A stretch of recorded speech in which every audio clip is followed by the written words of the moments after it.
Saya mau katakan bahwa Quran itu tanpa batas, Pak. Semudah-mudahnya. Mau pengusaha, maaf. Mau diplomat, birokrat, punya kedudukan. Mau ustadz, mau ibu rumah tangga, silahkan. Aku mudahkan semudah-mudahnya. Yakin? Siap? Nah, kalau sudah siap, kalau sudah komitmen, maka motivasi awalnya kata Allah mesti sesuai dengan tuntunan yang telah Allah tetapkan dalam Al-Quran. Jadi kalau Qurannya ingin jadi hudan, begini caranya. Karena nanti banyak orang menghafal Quran tapi nggak jadi hudan. Karena salah menghafal, Pak, Bu. Demi Allah saya katakan, tolong catat ini ya nasihat saya. Kalau Anda titipkan anak-anak Anda menghafal di tempat-tempat hafalan, termasuk di pesantren, tolong cek cara menghafalnya. Apakah jadi hudan atau tidak? Karena banyak sekarang orang yang hafal Quran, hafal surah-surah tertentu, tapi nggak jadi hudan dalam hidupnya. Penghafal Quran penipu, ada. Penghafal Quran preman, ada. Penghafal Quran pemalsu ayat, ada. Penghafal Quran tukang bolak-balik ayat, ada. Masa hafal kulhu semua agama sama? Berarti suratnya nggak menjadi hudan dalam dirinya. Jadi ada banyak orang sekarang menghafal Quran, cuman caranya keliru, nggak jadi hudan. Di penghafal Quran itu Allah tidak melihat berapa juz yang dia hafalkan sampai dia wafat, tapi melihat apakah Quran itu jadi petunjuk dalam hidupnya atau tidak. Ini yang dimaksudkan Quran surah 35 ayat 32. Dari sini kita mulai, kita masuk pada bagian yang ketiga tentang bagaimana merumuskan cara hafalan yang benar. Yuk, kita lihat dulu kualifikasinya. Nanti Anda petakan baik-baik. Saya punya waktu sekitar 30 menit lagi. Sudah? Thumma awrathna al-kitaba alladhina istafayna min ibadina. Kemudian kami wariskan Al-Quran itu kepada hamba-hamba terpilih. Jadi maksud ayat ini begini, kalau bapak ibu ingin mendapatkan warisan Quran itu, maka masuklah ke dalam golongan yang dipilih Allah. Awas, jangan salah menyimpulkan, oh saya nggak dipilih jadi nggak hafal. Bukan begitu caranya. Caranya, masuklah pada golongan yang dipilih itu. Ikut kriterianya. Jelas ya? Awas, nanti banyak orang karena mempelajari di terjemahan, jadi salah menyimpulkan. Ya, cara membacanya, kata Allah, kami akan wariskan Al-Quran kepada hamba-hamba yang kami pilih.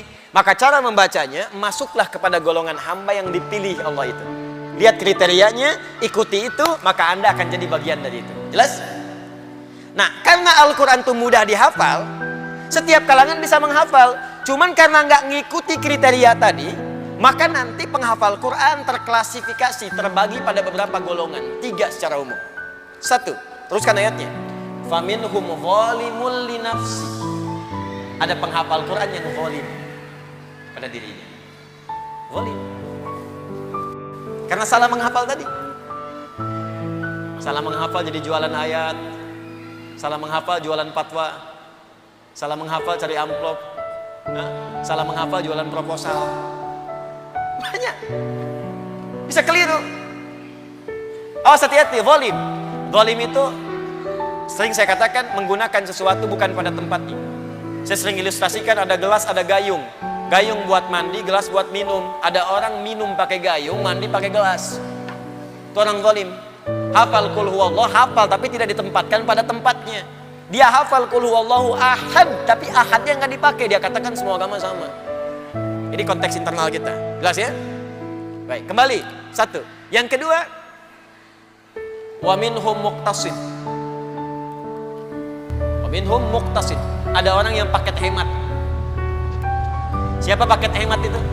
Dia menghafal, tapi masih untuk dirinya saja, belum bisa berbagi. Ya, belum maksimal. Cirinya begini, kadang mojok-mojok, pinggir masjid, deket tiang, bukan yang sekarang, bukan. Contoh. Terus ngulang murojaah, ngapalin, hafal dia. Cuman ketika diminta, akhi, silahkan jadi imam, yang lain saja. Ada yang begitu? Ditemukan. Ya, ada. Akhwat misalnya kan, buka, padahal hafal, cuman belum bisa berbagi. Ajarin kita dong. Saya juga masih belum benar. Itu paket hemat untuk dirinya. Ya. Nah, yang paling bagus Yang paling bagus, kalau paket hemat ini nanti ada tafsir mengatakan saling menutup aja.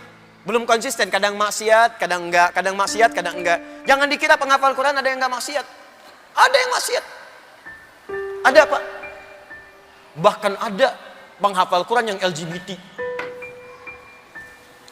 Bukan saat LGBT menghafal Quran, bukan.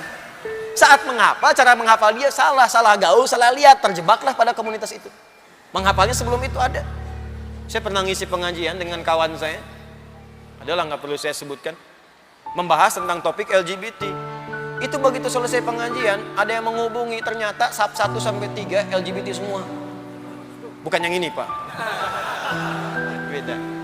Tapi ketika menghubungi pengen berubah, itu yang saya senang, nggak apa-apa. Berubah, tobat. Jangan dengarkan orang liberal, jauhi mereka. Anda memang fitrahnya homo, enak aja. Tidak, berubah. Kita rangkul.